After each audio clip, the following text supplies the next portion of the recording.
Hi hello ನಮಸ್ಕಾರ, ನಾನು ದೀಕ್ಷಾ. ನೀವು ನೋಡ್ತಾ ಇದ್ದೀರಾ ನಿಮ್ಮ ಫೇವ್ರೇಟ್ ಚಾನಲ್ ಡಿ ಫ್ಯಾಷನ್ ಹಬ್ಗೆ ಸ್ವಾಗತ. ಈ ವಿಡಿಯೋನ ನೋಡೋದಕ್ಕಿಂತ ಮುಂಚೆ ನೀವು ನನ್ನ ಚಾನಲ್ನ ಸಬ್ಸ್ಕ್ರೈಬ್ ಮಾಡಿಲ್ಲ ಅಂದರೆ ಸಬ್ಸ್ಕ್ರೈಬ್ ಮಾಡಿ, ಹಾಗೆ ಪಕ್ಕದಲ್ಲಿರೋ ಬೆಲ್ ಐಕಾನ್ನ ಪ್ರೆಸ್ ಮಾಡಿ. ಈ ರೀತಿ ಇಂಪಾರ್ಟೆಂಟ್ ವಿಡಿಯೋನ ಶೇರ್ ಮಾಡಿದಾಗ ಆದಷ್ಟು ಬೇಗ ನೀವು ನನ್ನ ವಿಡಿಯೋನ ನೋಡಬಹುದು. ಇವತ್ತಿನ ವಿಡಿಯೋದಲ್ಲಿ ನಾನು ನಿಮಗೆ ಫರ್ನ್ ಸ್ಟಿಚ್ ಬಗ್ಗೆ ತಿಳಿಸ್ಕೊಡ್ತೀನಿ. ಇದನ್ನು ಯಾವ ರೀತಿಯಾಗಿ ಹಾಕಬೇಕು ಅನ್ನೋದನ್ನು ಇವಾಗ ನಾನು ನಿಮಗೆ ತಿಳಿಸ್ತಾ ಹೋಗ್ತೀನಿ. ಮೊದಲಿಗೆ ನಾನು ಈ ರೀತಿಯಾಗಿ ಸಿಲ್ಕ್ ಥ್ರೆಡ್ಡಿಂದ ಹಾಕ್ತಾಯಿದ್ದೀನಿ. ನೋಡ್ತಾ ಇದ್ದೀರಲ್ಲ, 2 ಎಳೆದು ಸಿಲ್ಕ್ ಥ್ರೆಡ್ಡನ್ನು ತೊಗೊಂಡಿದ್ದೀನಿ. ಎಂಡಲ್ಲಿ ಈ ರೀತಿಯಾಗಿ ಒಂದು ನಾಟನ್ನು ಮಾಡ್ಕೊಂಡಿದ್ದೀನಿ.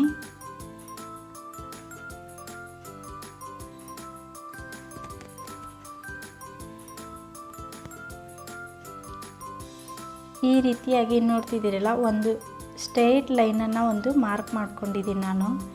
ಈ ರೀತಿಯಾಗಿ ಇವಾಗ ನಿಡಲ್ನ ಬಟ್ಟೆ ಒಳಗಡೆ ಈ ರೀತಿಯಾಗಿ ಚುಚ್ಚಿಬಿಟ್ಟು ಮೇಲ್ಗಡೆ ಒಂದು ಚಿಕ್ಕದಾಗಿರುವ ಚೈನ್ ಸ್ಟಿಚ್ಚನ್ನು ಹಾಕ್ಕೊಳ್ಳೋಣ.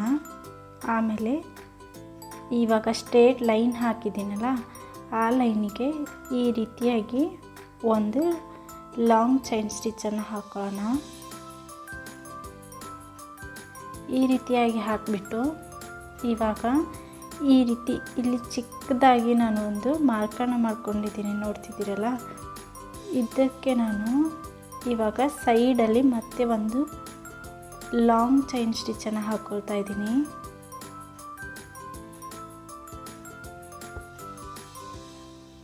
ಈ ರೀತಿಯಾಗಿ ಹಾಕ್ಕೊಂಡು ಮತ್ತೆ ಒಂದು ಲಾಕ್ ಮಾಡ್ಕೊಂಡು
ನಿಮ್ಗೆ ಯಾವ ಡಿಸ್ಟೆನ್ಸಲ್ಲಿ ಬೇಕೋ ಆ ಡಿಸ್ಟೆನ್ಸಲ್ಲಿ ಒಂದು ಮಾರ್ಕನ್ನು ಮಾಡ್ಕೊಳ್ಳಿ.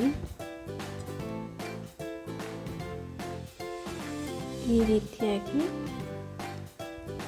ಅದ್ರ ಪಕ್ಕದಲ್ಲಿ ಬಂದು ಲಾಂಗ್ ಚೈನ್ ಸ್ಟಿಚ್ ಹಾಕ್ಕೊಂಡು ಮತ್ತೆ ನಾನು ಲಾಕ್ ಮಾಡ್ಕೊತಾ ಇದ್ದೀನಿ. ಇವಾಗ ಈ ರೀತಿ ಸೈಡಲ್ಲಿ ಮತ್ತೆ ನಾನು ಒಂದು ಲಾಂಗ್ ಚೈನ್ ಸ್ಟಿಚ್ಚನ್ನು ಹಾಕ್ಕೊಂಡು ಈ ರೀತಿಯಾಗಿ ನಾವು ಈ ದಾರವನ್ನು ಈ ರೀತಿಯಾಗಿ ಜಗ್ಬಿಟ್ಟು ಮತ್ತು ಇಲ್ಲೊಂದು ಚಿಕ್ಕದಾಗಿರೋ ಚೈನ್ ಸ್ಟಿಚ್ಚು. ಇವಾಗ ಇದ್ರ ಪಕ್ಕದಲ್ಲಿ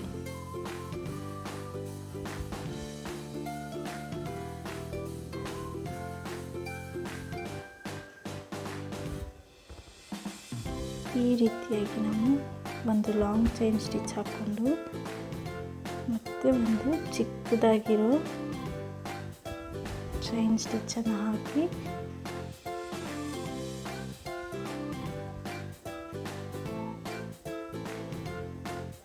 ಈ ರೀತಿಯಾಗಿ ಒಂದು ಲಾಂಗ್ ಚೈನ್ ಸ್ಟಿಚ್ ಹಾಕಿ ಮತ್ತು ನಾನು ಚಿಕ್ಕದಾಗಿ ಒಂದು ಲಾಕ್ ಮಾಡಿಕೊಂಡೆ. ಇವಾಗ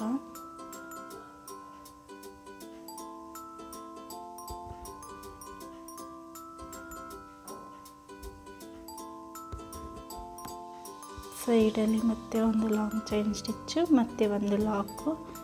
ಇವಾಗ ಇದ್ರ ಪಕ್ಕದಲ್ಲಿ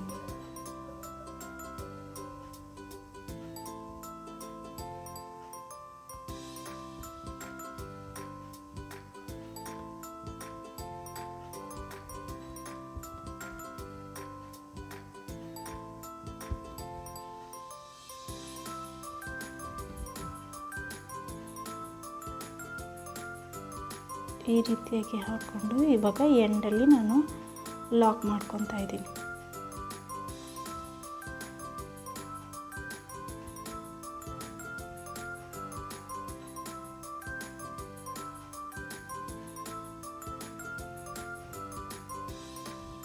ಲಾಕ್ ಮಾಡಿಕೊಂಡೆ.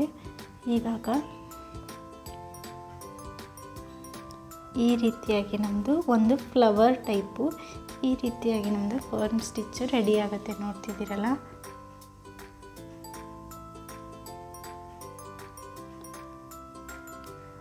ಒಂದು ಸ್ಟ್ರೇಟ್ ಲೈನ್ ಹಾಕಿ ನಾನು ಪಕ್ಕದಲ್ಲಿ ಈ ಸೈಡು ಒಂದು ಲೈನನ್ನು ಹಾಕ್ಕೊಂಡಿದ್ದೀನಿ. ಮತ್ತು ಇನ್ನೊಂದು ಲಾಂಗ್ ಚೈನ್ ಸ್ಟಿಚ್ ಹಾಕಿ ಪಕ್ಕದಲ್ಲಿ 2 ಲೈನ್ಸ್ ಬರೋ ರೀತಿಯಲ್ಲಿ ಹಾಕಿದ್ದೀನಿ. ಇದನ್ನು 3 ಲೈನ್ಸ್ ಬರೋ ರೀತಿಯಲ್ಲಿ ಹಾಕಿದ್ದೀನಿ. ನೋಡ್ತಿದ್ದೀರಲ್ಲ, ಈ ರೀತಿಯಾಗಿ ನೀವು ಟ್ರೈ ಮಾಡಿ. ಈ ವಿಡಿಯೋನ ನೋಡಿದ್ದಕ್ಕಾಗಿ ಎಲ್ಲರಿಗೂ ಧನ್ಯವಾದಗಳು.